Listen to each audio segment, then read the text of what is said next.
दोस्तों इस वीडियो में बात करेंगे जेनिफर होटल्स लिमिटेड के आने वाले आईपीओ पर, जो कि 21 फरवरी को आपको मार्केट में हिट होता हुआ नजर आएगा। फ्रेंड्स, इस कंपनी के बारे में कंप्लीट जानकारी प्राप्त करते हैं, जानने की कोशिश करते हैं कि ये कंपनी आखिर किस तरह का बिजनेस करती है और इस कंपनी को आईपीओ लाने की आवश्यकता क्यों पड़ी।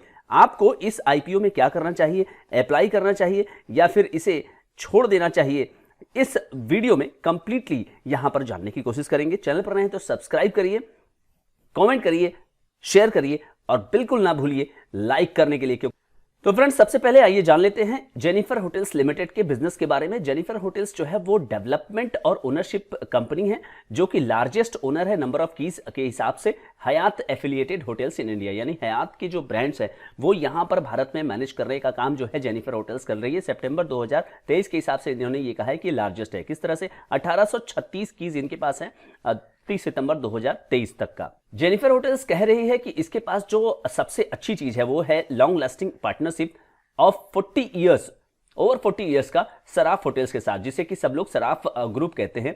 अ होटल डेवलपर है, ये भी एक होटल डेवलपर है with a strong and well established track record in India and affiliates of a globally recognised premier hospitality brand Hyatt hotels corporation. जो हयात होटल कॉर्पोरेशन है उसके साथ सराफ ग्रुप का एफिलिएशन है और इनके साथ जेनिफर होटल्स का एफिलिएशन है। अब जेनिफर होटल्स लिमिटेड एक ऐसी एकमात्र होटल डेवलपमेंट कंपनी है भारत के अंदर जिसका कि हयात ने जिसके अंदर की इन्वेस्टमेंट किया हुआ है। It owns 19.6% of Hyatt group affiliated hotels room और अपार्टमेंट इन इंडिया। मतलब हयात ग्रुप के जितने भी होटल्स ऑपरेट करते हैं उसमें से 19% यहां पर जेनिफर होटल्स के पास हैं। Have extensive experience in identifying opportunities in hospitality destination, developing high-end hotels in these locations and nurturing them through active asset management. ये सारा चीज यहां पर ये करते हुए नजर आ रहे हैं। Company is also focused on providing quality guest experience while operating its assets efficiently. Company के पास जो अपार्टमेंट यानी कि होटल्स अपार्टमेंट है, सर्विस अपार्टमेंट है, वो प्रेजेंट हैं कुछ सेगमेंट में, जैसा कि आप देख सकते हैं। लग्जरी में है, अपर अपस्केल में है और upscale category of hotels and are established landmark in Mumbai के में है, दिल्ली में है, अहमदाबाद में है, लखनऊ में है, रायपुर में है और हम्पी में है। ठीक है। बिसाइड्स अब ग्रैंड हयात मुंबई होटल्स और रेसिडेंसी बीइंग द लार्जेस्ट इनका है luxury hotels in India. Hyatt Regency hotels Lucknow और Hyatt residency Ahmedabad are the largest upper upscale hotels. जैसा कि कैटेगराइज इन्होंने किया हुआ ना कि लग्जरी, अपर अपस्केल और अपस्केल, 3 कैटेगरी है इसमें। ये बता रहे हैं कि इनके कौन से होटल किस प्रकार के हैं in their respective markets. And Hyatt Raipur जो है वो केवल उनका अपर अपस्केल होटल है रायपुर के अंदर। कंपनी जो है वो ज्वाइंटली हेल्ड करती है सराफ होटल्स और उसके एफिलिएट्स को जेनिफर इन्वेस्टमेंट और 2 और सीज होल्डिंग है एंड इनडायरेक्टली सब्सिडियरी ऑफ एचएचसी। यानी कि the company is jointly held by, ये जो कंपनी है जेनिफर होटल्स, ये सराफ होटल्स और इसके जो एफिलिएट हैं जेनिफर इन्वेस्टमेंट और 2 सीज होल्डिंग है, इससे ये होल्ड की जाती है। The partnership between key stake holders has been built over several decades. Saraf group has over 40 years of industry experience and have developed a number of hotels room South Asia में। ठीक है। अब जिस सब्सिडियरी की बात की जा रही है एचएचसी, वो एक ग्लोबल हॉस्पिटैलिटी कंपनी है with wide recognised industry leading brand and a tradition of innovation developed over 65 years with hotel. जो इनका जो पोर्टफोलियो है उनके पास 1130 होटल्स और 3 लाख रूम वो मैनेज करते हैं। जो इनके एफिलिएट्स की बात हो रही है, सब्सिडियरी की बात हो रही है। अब जेनिफर होटल्स की जहां तक बात है, बेनिफिट कर रहा है एक्सपीरियंस ऑफ इट्स की स्टेक होल्डर्स। जो शेयर होल्डर्स हैं, जो जिनको बारे में अभी हमने बताया, सराफ ग्रुप है और 2 इनके एफिलिएट्स, जिसके माध्यम से लीवरेज होता है उनके लॉन्ग लास्टिंग ब्रांड हेरिटेज का और इन डेप्थ मार्केट अंडरस्टैंडिंग का, ऑपरेशनल एक्सपीरियंस का और world of Hyatt loyalty program का, जो कि इनके पास ये ब्रांड है with approximately 42 million members of as of September 2023। मतलब जो हयात ग्रुप का पूरा 42 मिलियन मेंबर है उसको ये अपना क्लेम कर रहे हैं कि ये कस्टमर का इनका बेनिफिट मिल रहा है। It currently owns a portfolio of 7 hotels and services apartment which are located across 6 cities in India. जैसा कि बताया हमने, अहमदाबाद, लखनऊ, रायपुर, मुंबई, दिल्ली और अपकमिंग टूरिस्ट डेस्टिनेशन हम्पी में भी है, providing guest and geographical diversification. जहां तक होटल्स रूम में इन्वेंट्री की बात है तो इसके पास जो है largest upper tide branded services apartment है मुंबई के अंदर और न्यू दिल्ली में amongst hotel owned by major private investors, जैसा कि इन्होंने 30 सितंबर 2023 तक के बारे में बताया है। The grand Hyatt Mumbai hotels and residency had 665 keys which represent approximately 12% of the supply of 5.4 luxury rooms inventory in India। तो 12% अकेले यही कंपनी सप्लाई कर रही है। आनंदाज दिल्ली 401 कीज है जहां पर कि रिप्रेजेंट कर रहा है 12% टोटल सप्लाई ऑफ 3.3 के 3300 लग्जरी रूम इन्वेंट्री इन दिल्ली। तो कुल मिलाकर के एक मुंबई और दिल्ली ये जो बड़ा मार्केट है लग्जरी सेगमेंट का, उसमें 12% यहां पर ये होल्ड कर रहे हैं मार्केट शेयर। अब मुंबई और दिल्ली क्योंकि एक स्ट्रैटेजिक एडवांटेज प्ले करते हैं, इंटरनेशनल डोमेस्टिक ट्रेवल इन दोनों ही शहरों से होता है, तो यहां पर बिजनेस का इकोसिस्टम भी है, इसलिए यहां पर एक इंपॉर्टेंट ये रेवेन्यू पॉइंट है दोनों ही hotels. Ahmedabad is also a hub for economic growth in Gujarat and Lucknow stand to benefit from the push of active investment in Uttar Pradesh. तो कुल मिलाकर के जो शहर है जहां पर की होटल्स इनके हैं वो एक जबरदस्त पॉइंट पर स्टैंड कर रहे हैं।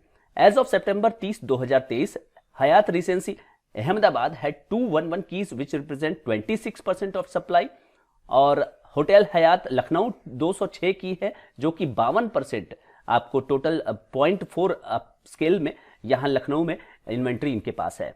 फ्रेंड्स आइए इस कंपनी के कुछ फाइनेंशियल्स को जान लेते हैं। कंपनी के जो एसेट्स 31 मार्च 2021 को रहे वो 3055 करोड़ थे, देन 3069 करोड़, उसके बाद ये घटकर 3020 करोड़ हो जाते हैं और अभी 30 सितंबर 2023 को ये 3837 करोड़ हो जाते हैं। रेवेन्यू की जहां तक बात है 192 करोड़, 343 करोड़, 717 करोड़ और फिर 6 महीने में ये हो जाता है 337 करोड़।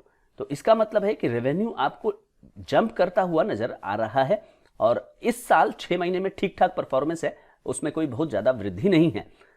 प्रॉफिट आफ्टर टैक्स नुकसान में है कंपनी, लगातार आपको सुधार तो दिख रहा है लेकिन आप देखिए 199 करोड़ का नुकसान, 188 करोड़ का नुकसान और केवल 1.5 करोड़ का नुकसान। यहां 3 साल में कंपनी ने इंप्रूवमेंट दिखाई है लॉस को कवर करने में, लेकिन फिर से 6 महीने में 26 करोड़ रुपए का 26 करोड़ 50 लाख रुपए का नुकसान कंपनी ने रजिस्टर किया है। तो लॉस मेकिंग कंपनी आईपीओ लेकर के आई है फ्रेंड्स। नेटवर्थ की बात करें तो 859 करोड़ इस समय चल रहा है जो कि लगातार आपको दिखाई दे रहा है कि बढ़ता हुआ नजर आया है। रिजर्व एंड सरप्लस कंपनी के पास 687 करोड़ रुपए के हैं फिलहाल। एसेट्स की स्थिति डावाडोल है लेकिन उसके बावजूद अगर आप देखें तो लोन्स कंपनी ने बढ़ाए हैं और कुछ पिछले वित्त वर्ष में घटाने की कोशिश की है, लेकिन फिर से कंपनी को लोन लेना पड़ा। 2252 करोड़ रुपए का लोन है फ्रेंड। कुछ होटल्स से कंपैरिजन की जाए, कॉम्पिटिटर्स कौन है? सैलेट होटल्स 8 रुपए का ईपीएस है और 84 का यहां पर पीई है। लेमन ट्री होटल्स जो कि काफी पॉपुलर हो चुका है 101 रुपया 45 पैसा और 95 रुपए का यहां पर इसका 95 का पीई है। इंडियन होटल्स जो कि ताज ग्रुप का है 7 और 66 का यहां पीई है। EIH की जहां तक बात करें तो 5 रुपए का ईपीएस है और 58 का पीई है। तो यहां होटल इंडस्ट्री में पी जो है वो हाई ही रहती है, लेकिन यहां पर तो कुछ है ही नहीं, लॉस है, तो पी कैलकुलेशन ही नहीं हो सकता। कंपनी इस पैसे का क्या करेगी फ्रेंड्स, जानने की जरूरत है। कंपनी अपने लोन्स को चुकाएगी और बोरोइंग जो कंपनी ने किया हुआ है, कुछ एक्विजिशन कंपनी ने किए थे CHPL और CHHPL का, वहां पर कंपनी इसको चुकाने में प्रयोग करेगी और जनरल कॉर्पोरेट पर्पस के लिए करेगी। इसका मतलब है कि जो कंपनी के जो बोरोइंग्स है वो इस आईपीओ से कम होंगे, जो एक अच्छी बात है। अब इस आईपीओ के बारे में जरूरी इंफॉर्मेशन प्राप्त करते हैं। 21 फरवरी को खुलेगा और 23 फरवरी को बंद होगा। 10 रुपए का फेस वैल्यू है, आगे स्प्लिट के चांसेस रहेंगे। प्राइस बैंड 342 रुपए से 360 रुपए, 40 शेयर का लॉट है। टोटल फ्रेंड्स जो इशू साइज है वो 1800 करोड़ रुपए की है और फ्रेश का फ्रेश इशू है, पूरा का पूरा पैसा कंपनी में जाएगा। ऑफर फॉर सेल निकालने की हिम्मत प्रमोटर्स ने नहीं किया, ये अच्छी बात है। BSE NSE पर लिस्ट होगा। अब 75% QIB कैटेगरी के लिए है, 10% रिटेल के लिए है, 15% NII HNI के लिए है। तो लॉस मेकिंग कंपनी है, अच्छी बात है कि रिटेलरों को कम दिया गया। बेसिस ऑफ अलॉटमेंट की जो डेट होगी वो 26 फरवरी 2024 है। अगर नहीं मिला आपको आईपीओ तो 27 फरवरी 2024 को रिफंड हो जाएगा। अगर मिल गया तो उसी दिन 27 फरवरी 2024 को ये क्रेडिट होगा और लिस्टिंग डेट आपकी है 28 फरवरी। रिटेल को मिनिमम एक लॉट के लिए 40 शेयरों के लिए अप्लाई करने होंगे 14,400 रुपए के साथ। रिटेल कैटेगरी में एक लॉट के लिए 40 शेयरों के लिए 14,400 रुपए लगाने होंगे। मैक्सिमम 13 लॉट के लिए 520 शेयरों के लिए 1,87,200 रुपए। SHNI मिनिमम 14 लॉट के लिए 560 शेयरों के लिए 2,01,600 रुपए। SHNI मैक्सिमम 69 लॉट के लिए 2,760 शेयरों के लिए 9,93,600 और उसके बाद BHNI में मिनिमम 70 लॉट के लिए 2,800 शेयरों के लिए 10,08,000 रुपए। तो ये कुल मिलाकर के फिगर हैं, आप जिस भी उसमें फिट होते हो उसके लिए। आज फ्रेंड्स 19 फरवरी को ये वीडियो रिकॉर्ड हो रहा है। 360 रुपए का हाई प्राइस बैंड है और 10 रुपए इसका GMP चल रहा है, यानी कुल मिला के 2.78% अभी GMP ट्रेंड है। तो फ्रेंड्स भारत डेवलप कर रहा है। होटल का कारोबार एक अच्छा कारोबार, प्रॉफिटेबल कारोबार ही रहेगा, इसमें कोई दो राय नहीं है। और जिस स्केल में, जिस सेगमेंट में कंपनी काम कर रही है, लग्जरी है, अप स्केल है, वहां पर कोई दिक्कत नहीं है, इसमें कोई दो राय नहीं है। ये हो गई आपकी जो है ब्रॉडर जो है एनालिसिस। होटल के कारोबार में किसी भी तरह का कोई इस तरह का प्रॉब्लम आने की संभावना नहीं है, अच्छा बिजनेस है। लेकिन अच्छे बिजनेस में अब कंपनी की जहां तक बात की जाए तो कंपनी जो है वो नुकसान में है। It's a loss making company. तो जहां तक जब भी जहां भी अगर लॉस मेकिंग कंपनी हो तो हमें उस कंपनी से दूर रहना चाहिए। बाकी कोई भी इंफॉर्मेशन, कोई भी एक्शन देखिए आपको अपने स्वयं से लेना चाहिए। लॉस मेकिंग कंपनी से दूर रहना चाहिए। आपने देखा कॉम्पिटिटर्स जो हैं वो EPS जनरेट कर रहे हैं। इस सेक्टर में जो सबसे बड़ा नाम है, मुझे ऐसा लगता है कि वो टाटा ग्रुप का IH होटल है, इंडियन होटल्स कंपनी, IHC। तो उससे इधर उधर अगर आप जाएंगे तो छोटी कंपनियां हैं, लेमन ट्री वगैरह हैं, जो कि काफी ज्यादा इधर बीच टॉक ऑफ द टाउन थी। तो हमें करना क्या है? क्या हम एक क्वेश्चन आप अपने से पूछिए कि क्या आप एक लॉस मेकिंग कंपनी में जाना चाहते हैं? क्या आप एक ऐसी कंपनी के शेयर होल्डर बनना चाहते हैं जो कि एक लॉस मेकिंग कंपनी हो? अगर आप बनना चाहते हैं तो ये आपका डिसीजन है। आप ये सोच के आप जा सकते हैं कि हाँ, कंपनी ने अपने आप को टर्न अराउंड करना है, और अब जब कंपनी टर्न अराउंड करती है तो आप जानते हैं कि कितना जबरदस्त फायदा शेयर होल्डर्स को होता है। पर्सनली अगर मैं अपना पैसा यहां लगाता हूं तो मैं यहां पे किसी भी तरह से लॉस मेकिंग कंपनी में यहां नहीं जाऊंगा। चाहे लिस्टिंग गेन के लिए अगर एक बार मैं कोशिश कर सकता हूं, लेकिन लिस्टिंग गेन क्यों होगा जब कोई कंपनी का वैल्यूएशन ही नहीं है, कंपनी का वैल्यूएशन यहाँ पे नेगेटिव है, तो उस आधार पे यहाँ पे किसी भी तरह का लिस्टिंग गेन होने की संभावना नहीं है। मैं आपके सामने फिर से कुछ फाइनेंशियल्स रखने की कोशिश कर रहा हूँ। एवरेज EPS -6.27 है, रिटर्न ऑन नेटवर्थ -23.91% है, लास्ट 3 साल की बात कर रहा हूं मैं। P कैलकुलेट नहीं हो सकता, नेगेटिव है, कोई भी प्रॉफिट यहां पे है ही नहीं। तो फ्रेंड्स इस IPO में ना ही मेरी कोई लिस्टिंग पर कोई व्यू है और ना ही कोई लॉन्ग टर्म पर ही कोई व्यू है।